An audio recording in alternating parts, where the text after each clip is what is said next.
আমরা এখন শিমুল বাগানে গোড়াতে চড়তেছি। এটা আমাদের মিলন ভাই, এই যে সবুজ যাইতেছে গা, আমি এটাতে আছি ভাই। এটা একটু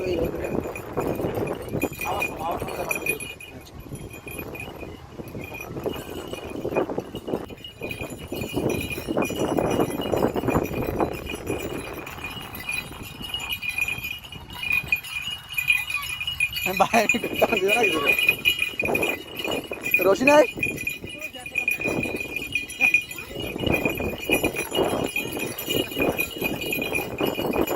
এই তোমাকে বলার আরো কথা আছে, আমি বলতে পারি না বুকে তোমা তোমা।